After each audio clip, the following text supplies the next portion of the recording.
Nick here with an update on the building project.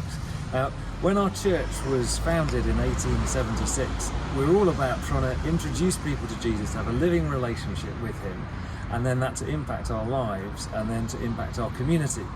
And the church building has always been like our church family home. And just like you have to adapt your home and your house to different seasons of life, well, this building has always been adapted. So when it was first built in 1876, it wasn't big enough. So the first of all they did is they extended it, or we extended it, to add the little bit on the end there. Then in 1976 or so, we built the church hall on, and then later on in the last century, we adapted the back of the church. And the building project that we consulted with you on a few months ago is just continuing that. And what we're to do here is for me to tell you one of the plans that are now going forwards that we're hoping will be what happens. Well, as you arrive, the first thing you'll notice is a much more welcoming porch. Gone will be the big wooden doors, but nice glass welcoming doors that invite you in and make you want to step in. You'll walk in so that the building hopefully will be a nicer ramp up as well. And we'll be extending the porch into the church building a little bit, so that when you get into this point, you'll have an option. You'll be able to turn left here and we'll have a door through straight into the church centre, so that users of the church centre can see the building through the porch here and then go there. And this can be our main entrance all week as well. There'll be doors to go straight through into the church and also doors to turn right into the church building. So we'll come in, and what will you notice next? Well, the first thing you'll probably notice is that these screens will no longer be here, and this circulation space will be bigger. And the second thing you'll notice is that without the screens, you'll notice there'll be no pews. But the pews will have been replaced by very lightweight, stackable chairs that we can configure in various situations. And what that will mean is that we can remove a chair and fit a wheelchair in. We can have slightly wider aisles so that you can fit your wheelchairs and your buggies and your strollers and your walkers down. And people can be part of the congregation, however mobile or not they are.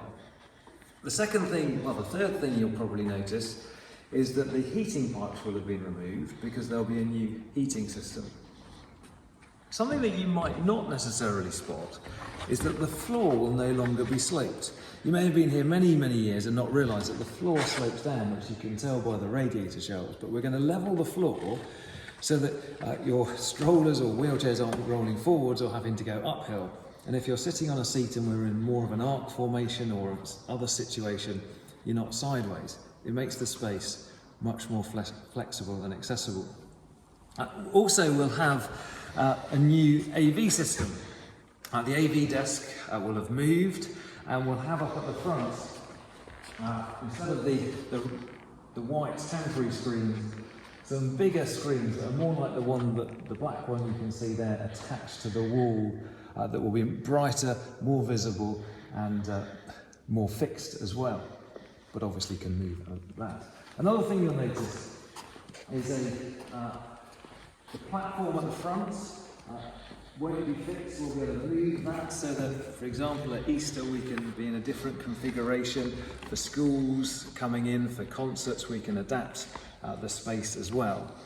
And then we also want to make it so that you can access the office during a church service or other times when things are going on. So we're going to lock that door up and put another door through the screen over here. That's probably the main part of the work. That's phase one, which is really everything below waist level apart from speakers and visual things. Phase two, which will require more money for and fundraising for, will be the redecoration and the relighting and a few other bits and pieces as well. Some of you will be asking, well, what about the toilets? Well, when we do the loos, we'll have to close the church centre, and we didn't want to end up closing the whole church building.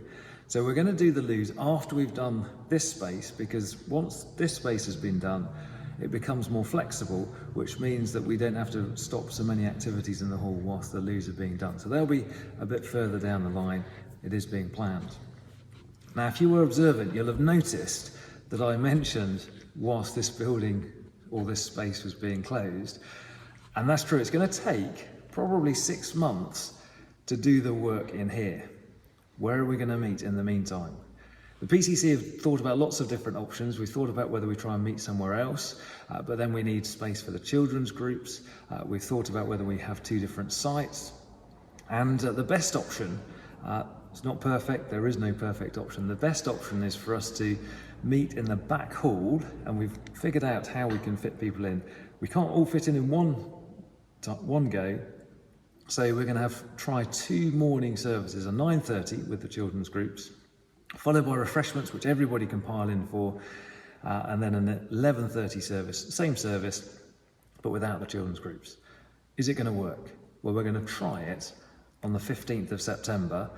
We'll tell you a lot more about that, to remind you about that, to see whether it works, to see what we need to think about practically, and it then gives us a good few months to iron out the wrinkles or try something else if it doesn't work.